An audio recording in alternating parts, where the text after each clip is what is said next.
Bonjour mesdames, bienvenue aux méditations quotidiennes au féminin. Aujourd'hui, notre mur de lamentation.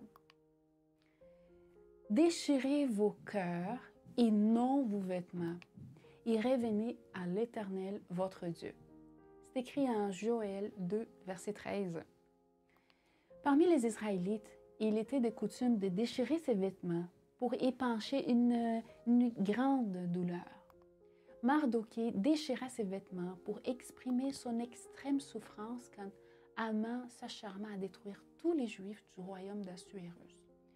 D'autre part, nous lisons aussi dans la Bible que Caïphe, le souverain sacrificateur, déchira ses vêtements. Voir en Matthieu 26, verset 65, pour manifester son indignation quand Jésus affirma qu'il était le Fils de Dieu. Comment est-il possible que deux incidents aussi différents provoquent la même réaction? Mardoché extériorisait la profonde douleur de son cœur, tandis que Caïphe exprimait la haine, l'envie, la jalousie et une fausse religiosité. Mardoché ne pleurait pas seulement à cause de l'édit qui menaçait la survie de son peuple, mais aussi parce que les conséquences du châtiment étaient justes. Israël avait failli la mission. Lui-même faisait partie du peuple, avait rejeté les dieux de ses pères. Telle était la véritable cause de la souffrance. L'angoisse de savoir châtié par Dieu suscita une véritable repentie parmi le peuple. Pour sa part, Caïphe est le parfait exemple de ceux qui présentent une apparence de religiosité, d'irréprochabilité et de perfection, mais qui sont en effet bien loin de la source de celui qui est parfait.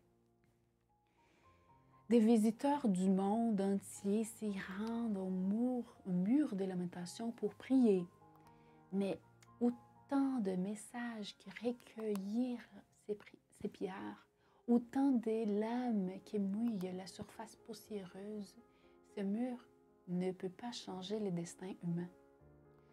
Seul le véritable repentir, c'est lui qui vient d'un cœur affligé de la souffrance de Dieu pour nos actions. Seul un cœur déchiré et purifié de son orgueil peut trouver grâce aux yeux de Dieu. Les textes du jour se terminent ainsi. Car il est tendresse et pitié, lent à la colère, riche en grâce, il a regret du mal.